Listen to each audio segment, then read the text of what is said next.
Have you ever wondered how the English language, so rich and complex, came to be the way it is today? This question leads us to the fascinating world of English literature, a vast and diverse realm of written works that have shaped and been shaped by the evolution of human society and culture for centuries.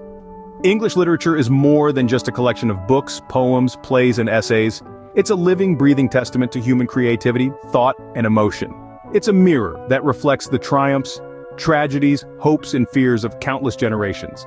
It's a dialogue that transcends borders and time, connecting us with minds from different eras and places. The journey of English literature is a thrilling voyage that spans centuries, continents, and a multitude of voices and styles. Each period in its history has its unique characteristics, influenced by the social, political, and cultural context of its time. We start our exploration with the dawn of English literature, a time when oral tradition reigned supreme and stories were woven in verse and recited around the fire. The Middle Ages then saw the emergence of written texts and the birth of some of the most enduring tales and characters in literary history. The Renaissance and Elizabethan era ushered in a golden age of creativity and innovation, with the works of Shakespeare and his contemporaries forever changing the face of drama and poetry. The journey continues through the periods of neoclassicism, Romanticism, Victorianism, and modernism, each leaving their indelible mark on the literary landscape. And the story doesn't end there. Postmodernism and contemporary literature continue to push boundaries and challenge conventions, reflecting the complexities and ambiguities of the world we live in today. In this series, we'll delve deeper into each of these periods, explore the works of famous poets, writers, and authors, and examine the similarities and differences between English and other literatures, such as American and South Asian literature. So, gear up to embark on an intriguing journey through time, exploring the evolution of English literature. Imagine a time when English wasn't the language it is today. How did it all start? Picture the Anglo-Saxon period, a time when the English language was in its infancy. This era, spanning from the 5th to the 12th century, saw the birth of English literature. A rich oral tradition dominated this period, with stories and poems passed down from one generation to the next through the spoken word. Among these, epic poems held a special place.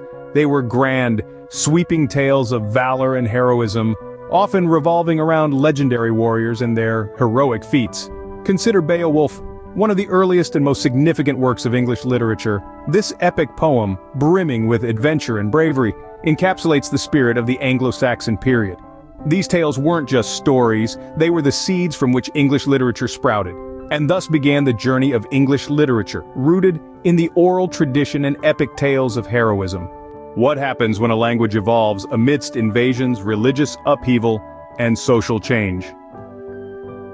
Enter the Middle Ages, a period that stretched roughly from the 5th to the late 15th century.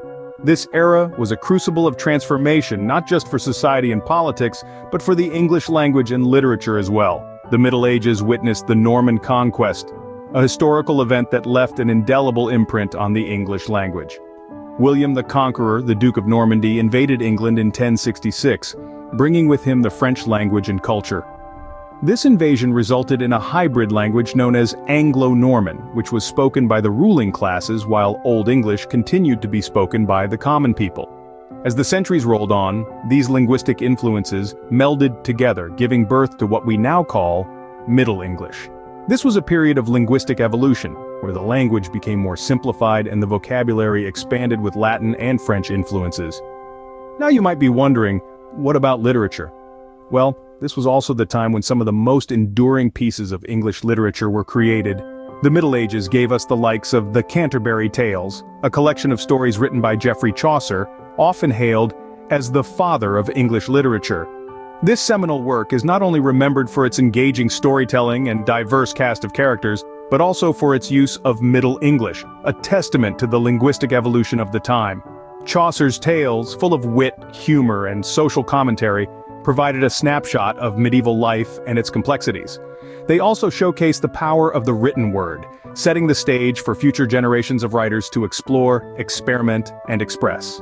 Indeed, the Middle Ages was a period of great turmoil, marked by invasions, religious upheavals, and immense social change. Yet out of this chaos emerged a language and a literature that have stood the test of time.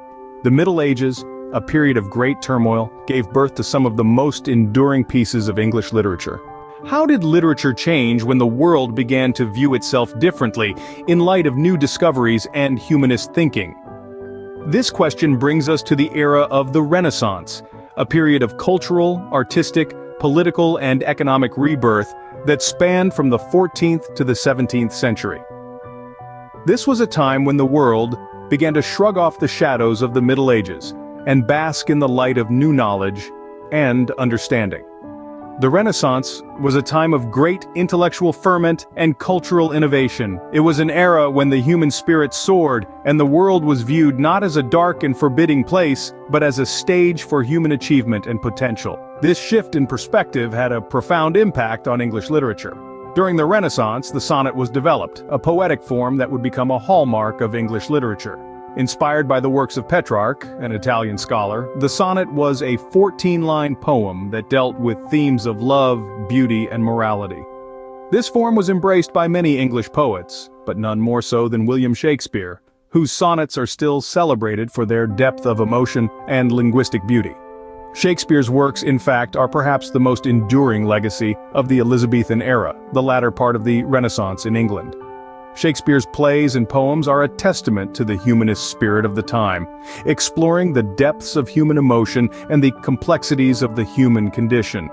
His works, from the tragic tale of Romeo and Juliet to the profound musings of Hamlet, are a mirror of the era's intellectual curiosity and artistic innovation. The Renaissance and Elizabethan era also saw a renewed interest in Greek and Roman literature. The works of Homer, Virgil, and Ovid were translated and widely read, influencing the themes and styles of English literature. This fascination with classical literature contributed to the flowering of dramatic and poetic forms during this period. The Renaissance and Elizabethan era marked a golden age in English literature, with the world still cherishing the works produced during this time. This was a period when English literature truly came into its own, shaping the course of literary history and leaving a rich legacy that continues to inspire and enlighten. What happens when literature begins to reflect societal shifts, from reason and order to emotion and individualism?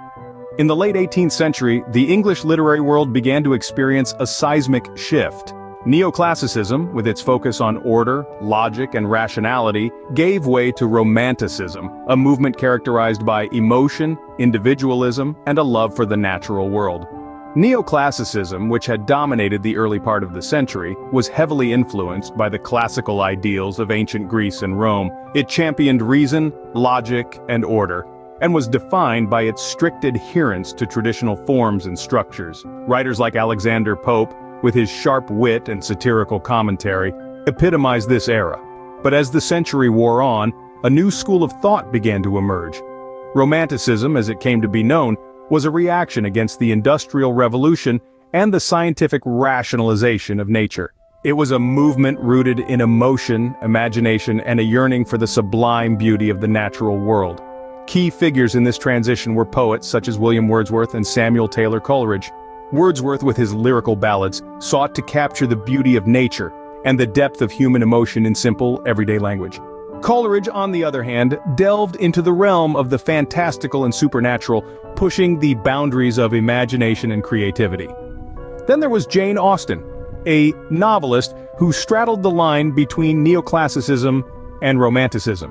While she was known for her keen observations of society and human nature, characteristic of the neoclassical era, her novels also delved into the inner emotional lives of her characters, a key element of the Romantic movement. These writers and others like them played a crucial role in guiding English literature through this period of change. They challenged the status quo, broke down established norms, and paved the way for the literary movements that were to follow. As society changed, so did English literature, mirroring the shift from reason and order to emotion and individualism. How did English literature respond to the challenges of the Industrial Revolution and the horrors of World War I, you may ask? Well, the Victorian era, named after Queen Victoria's reign, saw English literature focusing on social reform. Authors like Charles Dickens gave readers a vivid picture of the grim realities of the era, shining a light on social injustices and the plight of the working class. Then came the seismic shift to modernism around the turn of the 20th century. This period was marked by experimentation and a break from tradition. Writers like Virginia Woolf and James Joyce pushed the boundaries of narrative style and structure, reflecting the world's complexity in their works. Woolf's stream of consciousness technique, for example, gave readers an intimate look into her characters' inner lives. From the Victorian era to modernism, English literature continued to evolve, reflecting the changing times and society. It's a testament to how literature can mirror the world around us, capturing the spirit and challenges of each era. What does English literature look like in an era of skepticism, fragmentation, and digital media? Let's dive into the fascinating world of postmodernism and contemporary literature. Postmodernism, a movement that emerged in the mid-20th century, is characterized by a sense of skepticism and suspicion of grand ideologies, narratives, and truths. Authors in this era, such as Thomas Pynchon and Don DeLillo, crafted narratives that challenged the reader's perceptions of reality, often blending fact and fiction in playful and unexpected ways. Moving into the late 20th century and beyond, we venture into the realm of contemporary literature. This era is marked by a focus on individual experiences and identities, often exploring themes of diversity, intersectionality, and representation. Influences of globalization and technological advancements are also prominent, shaping narratives that are expansive, interconnected, and often digital. Take, for instance, Salman Rushdie, a prominent figure in contemporary literature. His works, such as Midnight's Children and The Satanic Verses, blend history, magic realism, and cultural critique, offering a unique perspective on post-colonial identities and global diasporas. Similarly, Canadian author Margaret Atwood has made significant contributions to contemporary literature. Her dystopian novel, The Handmaid's Tale, uses speculative fiction to explore themes of gender, power, and resistance, reflecting contemporary social and political concerns. Yet, it's not just the thematic landscape that has evolved. The medium of literature itself has transformed in the digital age. Today, stories are told through ebooks, audiobooks, and even tweets, reflecting the changing ways we consume and interpret narratives. In conclusion, postmodernism and contemporary literature reflect a world in flux, responding to global changes and technological advancements with creativity, diversity, and a keen sense of individuality. These movements challenge us to question our perceptions of reality, identity, and truth, offering new ways to understand and navigate our complex world. In the face of constant change and uncertainty, English literature continues to grow and adapt, just as it has done for centuries. So we've journeyed through centuries of English literature. What are the key takeaways? From the dawn of English literature, we've seen how it has continuously evolved, reflecting the changing tides of society, culture, and human experience. We started with the earliest known English literature, the epic poem Beowulf, and how it set the stage for the tales of heroism, conflict, and adventure that would come to define much of the literature in the Middle Ages. As we moved into the Renaissance and the Elizabethan era, literature blossomed with the works of playwrights like William Shakespeare, whose profound insights into the human condition continue to resonate today. This period was a time of great change and exploration, not just in the world around us, but also in the depths of the human soul. Transitioning into the neoclassical period, we saw a return to the ideals of ancient Greece and Rome, which gave way to the Romantic period. Here, the focus shifted from reason and order to emotion and individualism, as seen in the works of poets like Wordsworth and Keats. The Victorian era to modernism brought us face to face with the stark realities of industrialization and social upheaval, reflected in the works of authors like Dickens and Woolf. This was a time when literature truly began to grapple with the complexities of modern life. And finally, we've seen how postmodernism to contemporary literature continues to push the boundaries of what literature can be, challenging our perceptions and giving voice to diverse experiences and perspectives. As we've journeyed through each era, we've seen the richness and diversity of English literature. It's a tapestry woven with the threads of countless stories, ideas, and voices, each contributing to the vibrant whole. As we close this chapter, remember that the story of English literature is far from over. Stay tuned to explore more in-depth about the various periods, authors, and works that have shaped this fascinating field.